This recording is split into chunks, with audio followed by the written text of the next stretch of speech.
Well, say, it's a walk in the park. Some people, that's a rat race. And there's many ways you describe relative to where you are in that moment in life. I know there's someone among us say, I'm living the dream. Everyone has their perspective about life on this earth. It's great. It's grand. Can't wait to get out of here. It's a puzzle.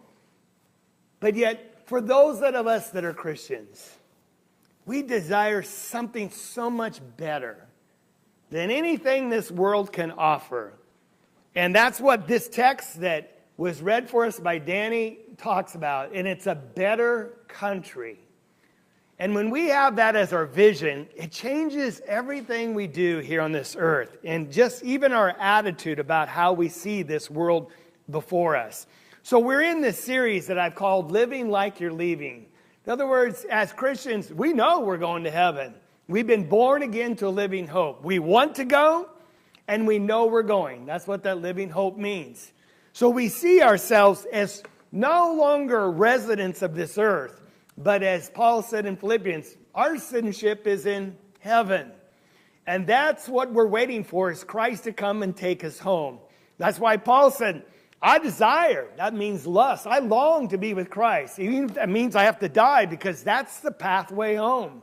And so that's the attitude of those who are living like they're leaving. Last time we talked about the status that we have on this earth.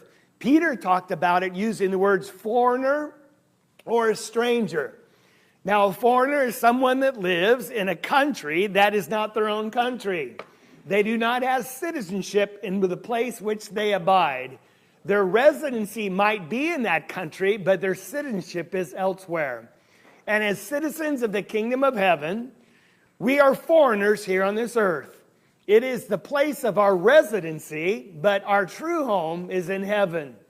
And now we get to look at what Paul, the writer of Hebrews, speaks about what our faith asks of us and what it looks forward to. And it's this better country.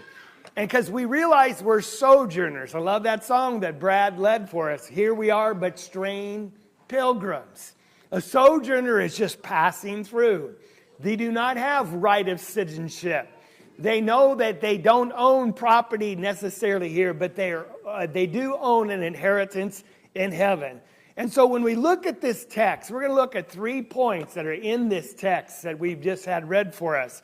But we're going to see that those that live and die in faith are ones that are exiles or strangers on this earth, but that's okay because they desire and know they're going to have a better country. And we'll look at those 3 things individually, and they come from each set of verses. The first one speaks about those that died in faith. And if we look at the book of Hebrews, especially chapter 11, we see that he's sharing with us men of old who were exemplary in their lives of faith. And I just want to point out to you Abraham in verse 8. Now, Abraham was living like anyone else. Life was just going fine. He was with his father, his wife, his nephew, and his extended family. They were tending to their large flocks and herds and their possessions up in the region of Haran. They were living like anyone else did as a citizen of this earth. But that changed. It was all disrupted when God called him. In Genesis chapter 12, he said, Abraham, go into a land which I'm going to show you. And he made these 3 grand promises. I'm going to make of you a great nation, even though he's childless. I'm going to make your name great. Everyone's going to speak well of you. And through your lineage, your seed, I'm going to bless the whole world. So Abraham left his family, left his namesake, and went to this land of Canaan where he was a stranger. He didn't know the language. He never owned property there ever except for the burial plot where he was buried, him and his wife. He lived in tents. Well, look what Hebrews says in chapter 11 and verse 8. By faith, Abraham, when he was called, obeyed by going out to place which he was received for an inheritance. And he went out not knowing where he's going. By faith, he lived as an alien in the land of promise, as in a foreign land, dwelling in tents with Isaac and Jacob, fellow heirs of the same promise. Well, why did he do this? Because he says he was looking for the city which has foundations, whose architect and builder is God. See, Abraham is our example of what it means to live a foreigner, living among strange people, often worried for your life, but that's okay because you trust in God. And so we're going to see the first thing, that we live and die in faith while we're on this earth. Those that received the promise says they died in faith. They never received the fulfillment of their promise, but that didn't stop them. They knew it was there. And so that's going to be our life, our example. We're going to live in faith, and we're going to die according to that faith. We're not going to fear death because we know it's our pathway home. And we're going to see 5 characteristics of people that live like they're leaving. First of all, that first one is they have this confident expectation that God's going to deliver. God's going to deliver on his promise. Doesn't matter what he says and how seemingly it'll ever work out, he'll make it happen. And so we're not deterred or distracted. We never live in doubt. We have this confidence and this peace of mind that the world can't offer. Notice what he also says. They died without receiving the promises. You're not going to get what you're looking for here on this earth. Now that's going to set up the third point, a better country. But if you're looking for peace and fulfillment and total satisfaction, you're not going to find it on this earth. We study Ecclesiastes. You all know that we're there. The theme of the book, when you tested everything out, Solomon looked at everything. He said, it's all vanity. Everything I was looking for, when I got to the top of that mountain of success, it was empty. It didn't fill that heart-shaped void in my soul. And so he tried something else. And when he got there and he accomplished what he desired, it was fun getting there. But there was this emptiness. The same thing, he says, they realize you're not going to find what you're looking for on this earth. It's fun, the path. Some of the blessings that David alluded to, just the beautiful sunshine this morning, our families, our friends, our faith. But you're not going to find the peace that we're really looking for here on this earth. And we'll talk about that a little bit more. It says, though, they saw the promises from a distance. They saw. That word, saw, is a word in the Greek means to perceive with the mind. And it almost means to experience. Well, what do you mean? How can you experience something you haven't experienced? Now, if you're an athlete, especially on a pro level, you have people that have equal athletic abilities. So what's the biggest difference between those that are great or good and those that are great? It's all mental. It's all about how they see themselves performing. So they practice what we call visualization. So if it's a batter, what do they see themselves doing in their mind before they even go in the batter's box? They see the ball coming, they see it's turning, they see the laces in their mind's eye. They see themselves swinging, they see the bat being level, and they see themselves connecting. They hear the sound of the ball hitting the bat, and they see the ball going where they directed it. They play that out over and over in their mind because that's how they experience it. And it's called muscle memory. And they practice it in the batting cage then. But it's mental. You know, you've heard of it. If you can see it or believe it, you can achieve it. What does that mean? If you see yourself being a success in whatever you're endeavoring, you have to see it and experience it. Then you're going to find yourself doing it. Where does that come from? It comes right from Scripture because God made the mind. It is a muscle. It has to be trained. And they saw these promises. What does that mean? They saw themselves in a better country. They saw themselves living with God. They saw a place where there was no more sorrow, no more pain. They saw it so much they talked about it. It's as though they experienced it in their mind's eye. And that's what Christians do. It's interesting. When I talk to some of my family, talk about getting together and family trips or family experiences. And that's all good. We talk about what we can do together after services and going out. But Christians, one thing dominates their conversation. It comes from their thought process. They talk about going home. Because they see it, they experience it, and it's on the first and foremost of their mind. Because that's what they desire so much. They saw the promises from a distance. That's interesting, because it was a long ways away, not geographically, but as far as relationship. We've all been saved, but saved in promise. We're not going to experience our salvation in its fullness until we actually get there. But we see ourselves as already there. Then it says they welcome the promises. That's interesting. We say, what do you mean, welcome the promises? Well, that means the word literally is to grasp with your arms. So can you see two people that love each other, they haven't seen each other for years, and they see each other and they just hug each other? And have you ever had that experience that a person's so excited they grab you and you try to back off or they won't let go? It's like, okay. That's what this word describes. I mean, these are such great promises. When they saw it in their mind's eye, they said, I want that, and I'm not letting go.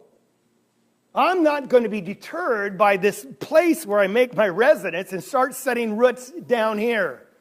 Though there might be some good things, but they will not control me because I'm going to a better place. They lived in faith. That's what it means, according to faith. Because they saw in their mind's eye these things they accepted, they welcomed. And here's the big thing, they confessed. See what it says? They confessed. They were strangers and aliens. That's interesting. We think about confessing Christ. That we believe that he is the Son of God, both Lord and Christ. But here's another confession that is a characteristic of those who live like they're leaving. That really believe they're going to heaven. They confess, they make it clear to others around them, you know, I don't belong here. You know, there's a stigma attached to being a Christian on this earth, isn't it? What do you mean a stigma? Oh, you're one of those. You believe in a God that cannot be seen. Or you believe in a Lord Jesus that cannot be proven. You're believing this pie in the sky thing of a heaven? And you think there's a hell for those that don't embrace those promises? Is there not a stigma attached to living a life as a Christian? You mean you can't go golfing this morning because you're going to go worship that unseen God? Yeah. And we're willing to confess that. I don't fit in here.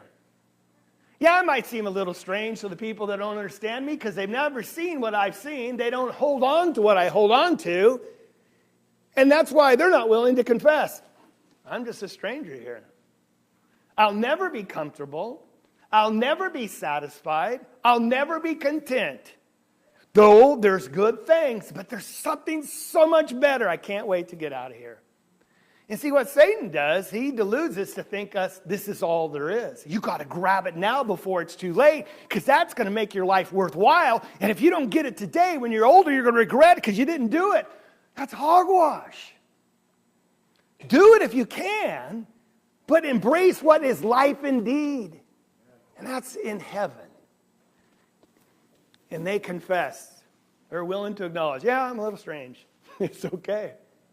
That's all right. 'Cause I don't belong here. I don't fit in. You know, when you live in a foreign country, we talked about this last week, you always feel a little odd because you know you're the strange one.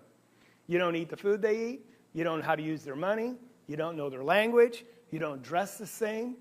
And you're the minority. You're the minority. But that's okay because you know you're just a foreigner there. It's not your home, and you'll be going home soon. Likewise on this earth. It's okay to feel odd and out of place. People speak about like going to a casino. Sometimes you can get the cheapest rooms in a casino in Vegas. But you walk in the lobby, and there's all these people gambling. Often they're older folks, isn't it? Ka-chink, ka-chink. And I think a Christian often just feels stirred, and there's something, I just don't feel comfortable here. There's something odd about this. And that's what we're talking about. I confess. I'm a stranger. I'm an exile. People will look at us as peculiar. There's the 5 characteristics about those who have not received the promised country yet, but they see it.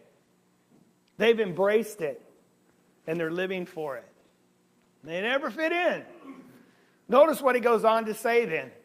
He says, for those that say such things, I'm a foreigner, I'm a stranger, they're making it clear. That means manifest, obvious. We're not going to pull any punches. We're not going to try to walk tenderly. We're going to let everyone know who we are. Transparency, or if you want to use the big buzzword today, it's being authentic. I will be authentic and let everyone know without shame who I am. We're going to make it clear. What? We're seeking a country of our own. Now, in that statement, what does that imply? This world is not my home. Now, we say that on Sunday because it sounds nice, and it is true. But it's a lot harder to live it on Monday when we have to go to work. We have projects at hand. We have deadlines. We live at our home, and there's maintenance required. There's a business to take care of. There's relationships. And the world kind of just permeates our thinking, and it gets us to think, no, this is my home. I got to take care of all these things. And that's a characteristic then of those who live like they're leaving. They understand there's a better country they're waiting for. And so that leads us to our second point. When we're seeking a country of our own, some things take place. We know and we let everyone else around. We're moving on. I'm concerned about the number of lost souls in the Salem area. And as I know all of you are. It starts with family members, and then it moves to my neighbors and people I know and friends. Then there's people I don't know.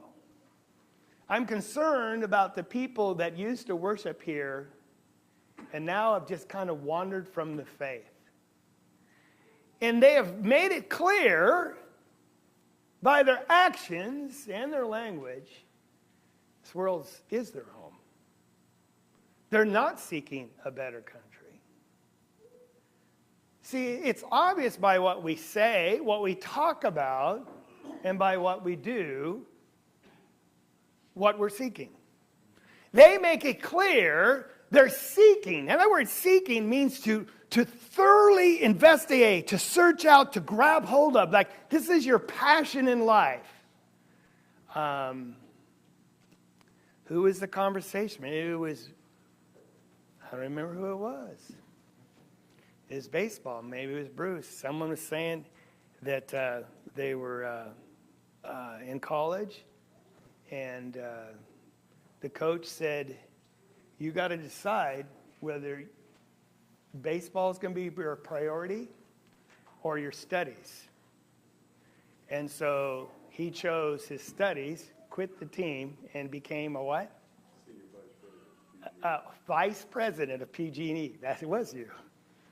Now, would he have been a pro ball player? Probably not. Would he enjoyed baseball in college? Yes. But he picked the right priority, and in a worldly point of view, did he make the best choice? Because he was seeking something better. Now, let's extrapolate that and apply it to our life as Christian. Yeah, there's a lot of great choices on this world. But there's something that is so far better that if it's not your passion, your top priority, you're going to miss out, and Satan's going to sidetrack you. It's a challenge all of us have. They get so consumed by the things of this world. Now, he says, they make it clear because they could have went back to where they came from. Talking about Abraham, Isaac, and Jacob could have went back to Haran. Or Israel could have went back to Egypt. At one time they wanted to.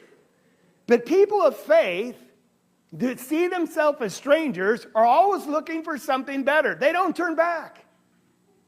Now, why wouldn't they turn back? Because it says they desired, or the actual word is to crave something better. Better. Well, where do you get that from? Well, the next text, because they desire a better country. The word desire means crave. I will not be satisfied until I get that country, or I'm home in that country. And so, well, what are you talking about? Because here's the third point, and it's really simple. They live in faith. They're seeking a better country because they know that that's where their residency is. Now, how many of you watch HGTV, House Hunters? I know some of you do. All right, good. All right. We watch too much of it sometimes, especially House Hunters internationally, because you get to see all these other places in the world you live. Because really, could you live anywhere in the world and still be a Christian?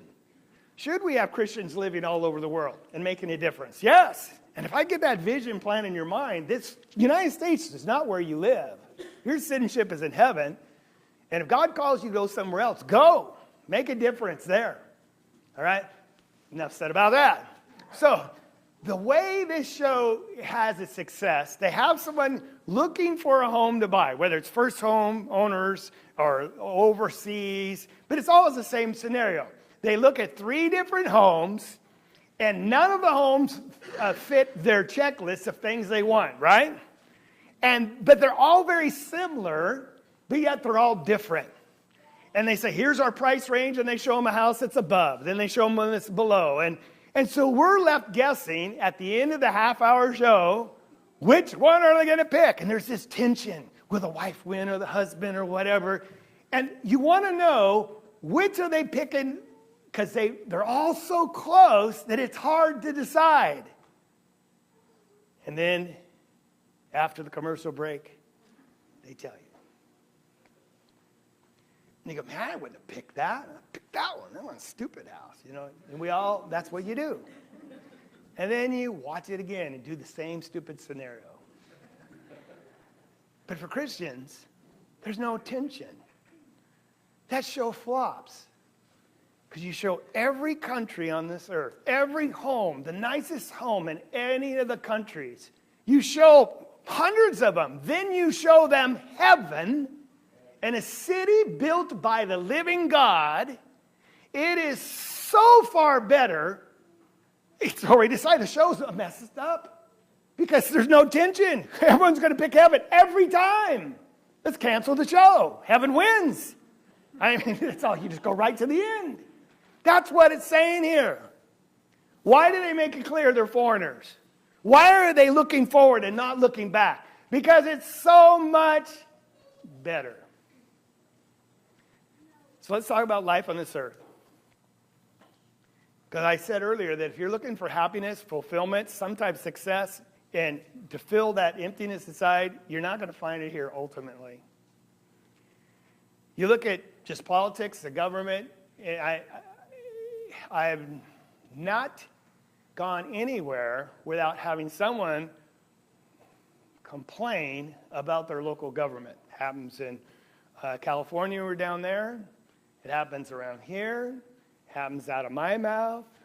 I go to Africa. This young man was very articulate in talking about the problems in Kenya, about how the foreign aid invested millions, billions of dollars for infrastructure, and none of it was built. It all went into the leaders' pockets. And they just look at that corruption and what we need is a man that really cares for the people. And so the same story you hear everywhere. Just this last week in Portland, a jail was built 10 years ago to house the increasing prisoner population. It cost $50 million to build. But they never budgeted money to run the operation daily of that jail, so there was never a prisoner placed in it. It's been mothballed for $300,000 a year, over 10 years, that's $3 million. And they finally sold it last week and it closed. You know how much for? $5 million. That's a loss, I think I can do the math, $45 million. Now, if you run your personal life or business like that, what would that turn out to be? So we go, oh, man, whoa, let's back up. Before you start complaining, let's put it in perspective. Why do we have problems on this earth? With government, with land, with everything. It's because, first of all, the fall of man in the garden. Man decided he wanted what he wanted, and he ate of that tree of knowledge of good and evil. And things just went south right then. Then we have the lust of the flesh, the lust of the eyes, and the pride of life that are of this world. And John says they're passing, but right now they're very problematic. We got people that think they have all knowledge when God says it's not in man to direct his own steps. But when you reject God, you try to take charge yourself. And so we have men throughout the ages thinking they know what's best, sometimes guided by their own evil desires. and not caring about the public. And sometimes they do care, but they make mistakes. That's why there's always problems in this world. Always have been and always will be. Can you try to make it better? Yes. Should you pray to make it better? Yes. But what if you were in charge of the city of Salem? You were the mayor.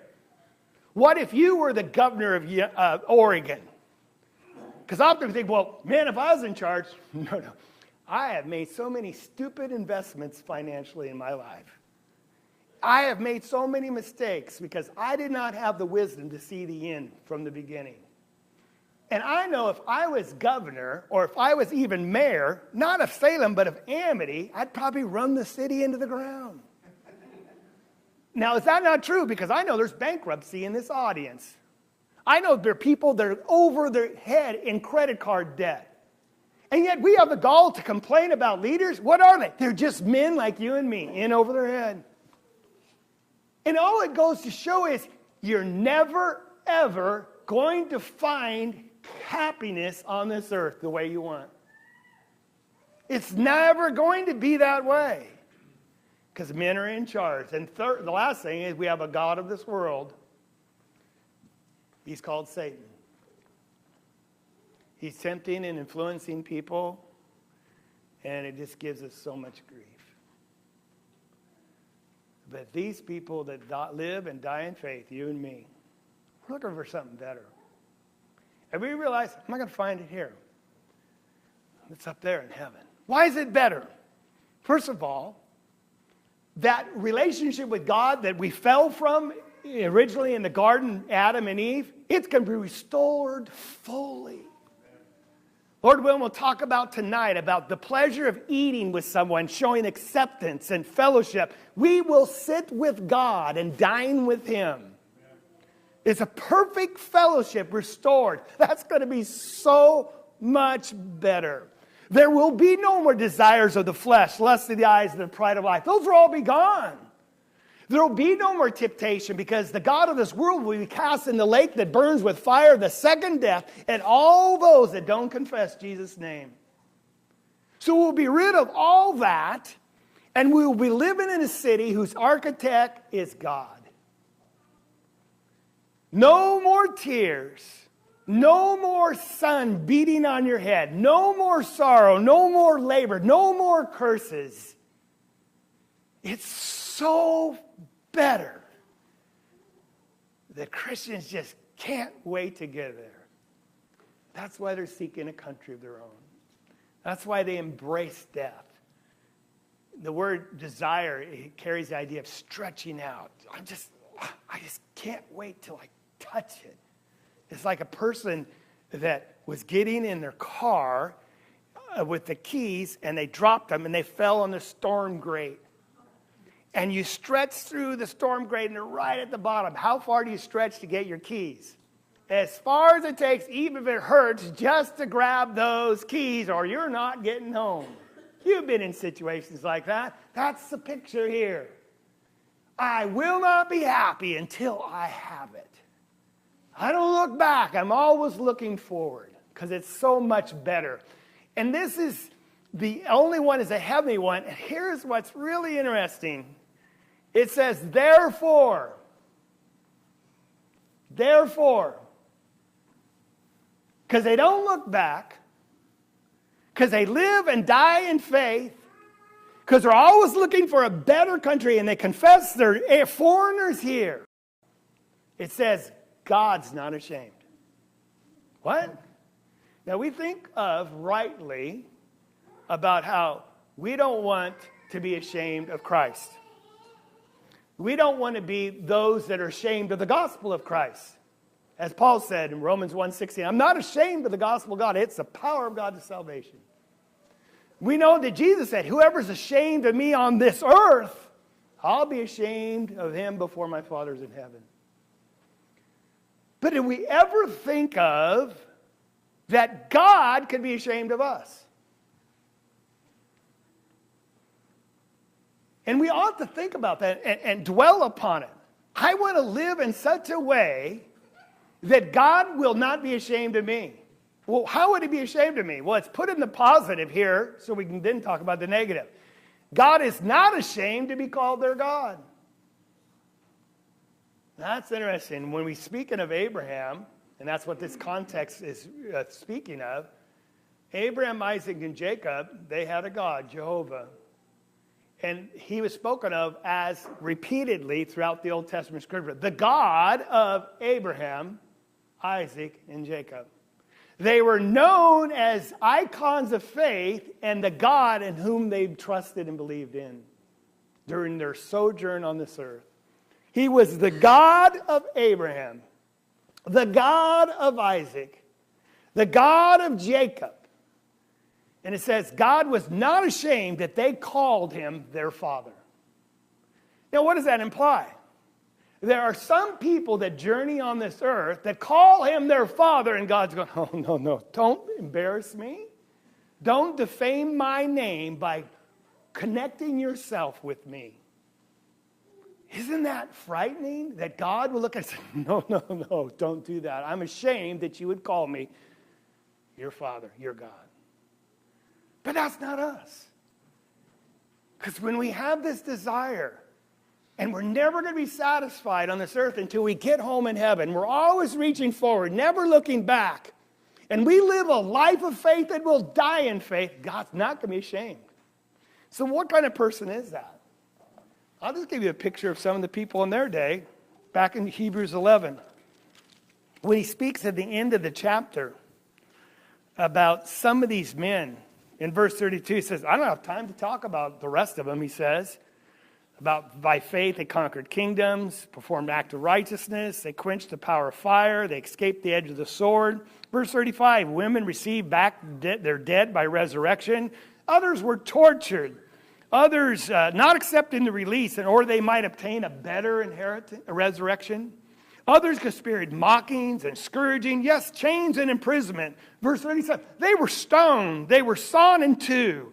They were tempted, they were put to death with a sword. They went about in sheepskins and goatskins, being destitute, afflicted, ill-treated. Here it is, men of whom the world was not worthy. Isn't that a powerful statement? When you look at these people, the world mocked at them. Look at what happened to them. But God's point of view is, they were not worthy of you. When you walked among them, they weren't worthy to be your companion. These people would not sell out. They wandered in deserts and mountains and caves and holes in the ground. They're true foreigners, pilgrims on this earth. And now all this, having gained approval from God through their faith, did not receive what was promised. They didn't make it to heaven on this earth. It wasn't until they died they could pass through and achieve the promise. They understood emphatically, we're just foreigners. Do what you want to me. I'm not selling out. Now, thank God, and I appreciate the prayer of JC. We can live on a land and where we can worship without any type of interference right now with the government.